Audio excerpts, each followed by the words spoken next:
Today on Flashback Wednesday, we're going to be taking some of the older shows that we did a couple of years ago and bringing them back for your listening pleasure. We'll be gone for the next couple of weeks while Candace and myself take a short vacation, but we will be doing Flashback Wednesdays so that you can stay tuned to our podcast network. Now, here is Bill and Candace.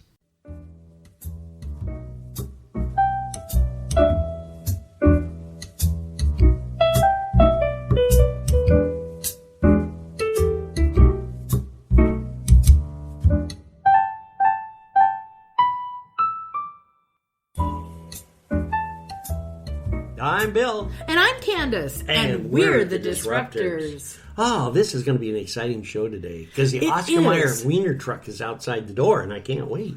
Well, is that not excellent branding or what? That is excellent branding. How about the tow truck? The tow truck's another good one in Seattle, yeah. Yeah, I forgot about that one. Oh, it's pink. And it's a big old toe. But it grabs your attention and you know what's going on and it's kind of fun. Welcome to the show. We've got our producer and our executive producer. So, hi, Chris. How are you? I'm doing good. Now, let's ask the executive producer to say how she's doing. Oh, my goodness. She's already asleep. She's asleep. Patty Pug is out for the count. So we'll have to... Oh, to have a dog's life. Yeah, it would be nice, wouldn't it? So let's talk a little bit about what vehicles and signage and all that neat stuff that gathers people's attention. Well, you know, whenever you're looking at marketing, there's so many different vehicles. Remember, brand is your reputation, your message. Marketing is your vehicle to get that message out there. So I'm just clarifying for those that are new listeners that are plugging in. So what we wanted to bring up today was the fact that, you know, not all vehicles are good for you. And you have to decide what those vehicles are. So we're just going to discuss. We're not going to get real in depth with any of it. This is more of an overview of all of the different vehicles that you could use. Sure. And then later on, we'll dive in and get different specifics later on a different show. But talk about that. Now, that would be a vehicle that'd be interesting to advertise on. Let's talk about digital first, because you have to, if you're going to talk vehicles for marketing, you're going to have to break them up in physical, your printed pieces, and then, of course, your digital. So let's start off with digital. Digital's exciting. So you've got, you know, what are some common ones that you would think right off the bat? The Indians alongside the road with their smoke shops with these great big digital light-up sign billboards. Okay, that's signage. Drives me nuts. That's fine. That's my pet peeve. You know, I'm in a vehicle when digital. I see this. You said vehicle advertising. I'm just letting you know. Website. She meant No, I was actually thinking vehicle. A vehicle. Okay. I mean, you automatically went to the Oscar Mayer Wiener truck, which is a great marketing vehicle. And if you actually ever get visited by that truck, you get hot dogs. You can. They have passed that out. That usually doesn't come out of the vehicle. Oh, I see. But they have whistles and coupons and different things like that they pass out. Oh yeah. Now, what about Ted Savage at the mattress factory? I mean, he usually has this big cow on a trailer behind the vehicle. I have not seen that. Oh, it's up on South Hill right now, sitting up there in the parking lot. It's huge. I mean, it's big. It has mattress factory on it and all this neat stuff. And he drags it behind the company truck. He's one of your heroes. He is, yeah. SpongeBob type. Good man. Ted Sadler. Is he the one that does the dancing? Oh, yeah. He gyrates. It's very uncomfortable. Oh, my. Yeah. It makes me uncomfortable. I'm being honest here. I just go, oh, my goodness. But obviously has worked because I have remembered he's the bald man at the mattress place. Very true, with glasses and dancing really around. And if you drive stupid marketing. Well, if you drive, okay, honk if you're Vern Funk, right? That's the one that's worse yet. Yes, yeah.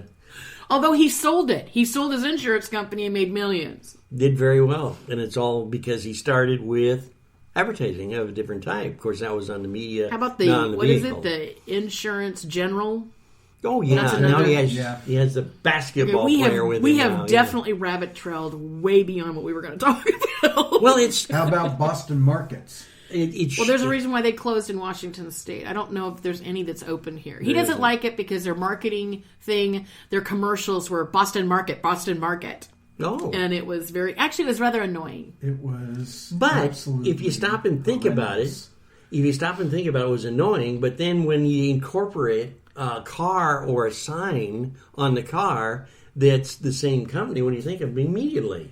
That he doesn't ever want to eat there. I don't eat at Boston Market again just because of that stupid advertising that they had. They made the guy sound like he was an idiot. Well, true, but now you know Boston Market. I do, but Their I won't message go there. is complete. I won't go there though. But you're talking about it to other people who might just stumble in there to find out if you're right or wrong. So let's dial it back in. Although I am compelled to just say, what about that jingle? Okay, I'm going to date myself, but Geritol. Oh my goodness. Geritol. I need it every day or something. That was horrible, but that was another one. Horrible. The tune was relentless. Then pop, fizz, fizz. What a relief it is. Oh, Alka-Seltzer. Alka-Seltzer. Yeah. And they added the Alka-Seltzer guy to it. The little guy. Which then I'm sure they incorporated on every signboard, vehicle, stationary, everything they could think of. He's still on the vehicle thing. Yeah. Because that's where we started the show. He's not leaving. He's not leaving the vehicle. He's just thinking thing. of the hot dogs. So what he's doing. He's hungry. I can smell the dog from here, yes. He's hungry. He's roasting wants some slowly. Food. I'm getting these pictures of all these things. This show was preempted because of a small side. We were talking about food before the show, so before we've the obviously dragged food into it. Okay, so getting back on task, digital marketing. So I'm talking like website. I'm talking about the new license plates that they outlawed in the state of Washington. They won't let them in yet. But it's a plate on the back, actually goes on the car. It's digital, and it's programmed, and it reads out ads on the back of cars digitally and streams them through. It's really neat. But the state of Washington doesn't find my neatness that great. They want to leave the numbers alone. And now they're talking about putting them in a little board type deals run off 12 volts that go in the back windows of the vehicles. Well, sure, because they don't have control over changing from numbers to letters. And they want to be able to see the numbers. Well, I can understand their thought, but I think it's really unique how electronics now is working in. At Christmas time, you see cars that are all lit up underneath, and they got lights hanging on inside. Oh, yeah. Effects and stuff, they're not allowed. Okay, I'm going to bring us back into the marketing. But that is advertising. It is, but it's... How effective would it be?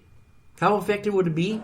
Okay, but this is not a political show. We're going to go back to marketing Yeah, now that vehicles. I can't drive on the street, we'll go back to marketing vehicles. I'm a target now. Thank you. Okay, so I'm thinking websites. I'm thinking magnetic signs that everybody bought stuck on the side of their cars. Bill. Okay, we're back to signage. Rabbit trailing us. This is obviously now a show about signage. So, Bill, talk to us about your theory about signs. Because you obviously billboards, have one. Cars, or what aspect would you like to hear? Just go ahead and open it up. Okay, we'll start with the billboards to start out with. There should be a law. At night, those things glare and are distractive. Have you seen the one the Indians just put up out in a certain area of Washington as you drive down? It's very distractive at night. But it gets the message part. New York City? I got past, let's see... I mean, you're complaining about one digital sign, and these are places that... I mean... That's as far as I've gotten. Well, they're showing up more and more. We'll talk about a small town. I mean, Reno, at night, I mean, you have huge... Yeah, huge, big ones. Signage.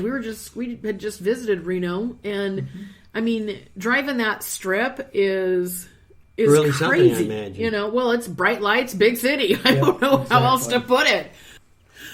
Okay, so obviously, what else did you want to say about signage? Well, this is burning deep within your loins. Well, there's a lot of signage. Here's the other gripe I have. Everybody in the studio now is rolling on the floor. The executive producer's sound asleep, and I am being taken apart piece by piece. I have a simple view on signage, and they've made it into a major platform. You have a simple view, all right. It's simple. It's simple. It's simple view. It's tied up in an Oscar Mayer Wiener vehicle. Please send me emails if you're on my side, and we'll talk about it. You're not getting emails. It is incredibly interesting, though. Candidate signs. You know those little sticker things that vote for me that they put out 4 million of them in a little tiny block in the middle of a freeway street or whatever? Yeah. That's my gripe on that signage. Okay, political signs suck. They're out the door. Okay. If you're running for office, I'm not voting for you if you put up 50 million signs. How about the garage sale sign? We got signage everywhere. Between cameras, we have signage. Signage. And how effective is that? Drives me nuts, but I guess it's very effective if you're a retail... Do you like signs with balloons on them, Bill? Not if the clown's holding them, no. Okay, there we go.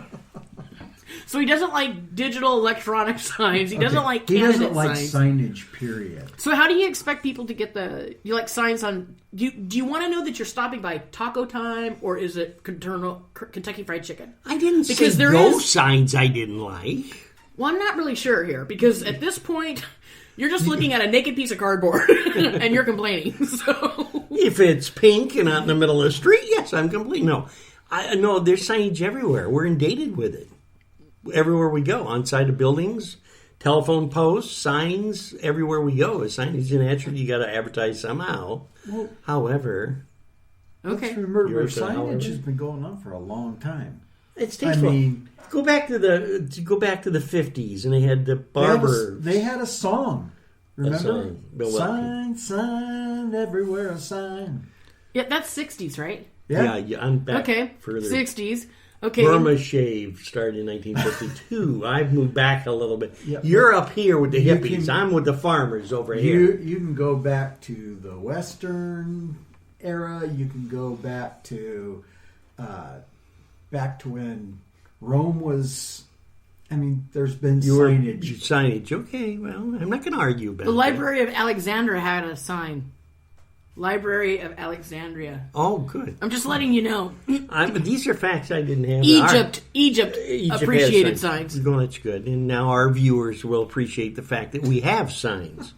That's true. Okay, this However, is ridiculous. We've lost track of the show because when they burned people at the stake, they would have witches or they'd have traitor put on them or whatever. There was signage of the execution. Well, that's good. That's good. Now, if you've been to England and you go to Windsor Castle has Henry VIII, and that's a tombstone. That's a sign of somebody's life. I see. Good. We have signage. So, what do you want your signage to say? At the end, I would like it very, very nicely put. I told you I was sick. Now move your butt. You're blocking the sunlight. That's the signage that I'm working on now. Interesting. Oh, yeah, very true. Getting back to, what is your specified signage wisdom that you'd like to put on this show? Well, I don't really have any because I feel like I'm sitting at the feet of the guru, the master of signage here today. And Who doesn't like signage? Who doesn't like signage? Although it's mandatory for any business to actually have signage. Yes. Because even here it used to on 72nd, when you're driving out to Tacoma, they had that whole entire strip lined with psychic and tarot card readers, and they were all out of their own home, and that was signage. Yeah, it was signage. That's true. Okay. I didn't like that either. The Buddhist temples that they've got now. Yeah, that's signage. Okay. So, well, let's talk about the do's and don'ts of signage. How important is... He doesn't want a light bulb behind it. Design is very important. How important is design for signage? Yeah, look at Smokey I think the less Bear. is more. The signage, I'm going back in history. But if you look at Smokey the Bear and some of the ones way back. Paul Bunyan and all that. What was it? It was the graphics, the color, and you'd look at the sign and bingo, it was hit just you within straight seconds. Image. Yeah. So we're... Nike, the swish. Nike's another one with the swish, yeah. Now we're talking logos, but yes. It's the same thing. People see it and just do it. I mean, that comes to their mind. They make a sign out of the logo. I mean, let's face it, But doesn't that what we want to do with the signs on buildings, etc.? Get them, I guess, embossed in the back of your brain, and then keep on adding to them to keep those ahead of the wrist? If I'm looking at a sign, I want the sign to at least tell me where I need to go or who I need to call. and a little. Who you gonna call? Batman. Ghostbusters. Ghostbusters. Oh.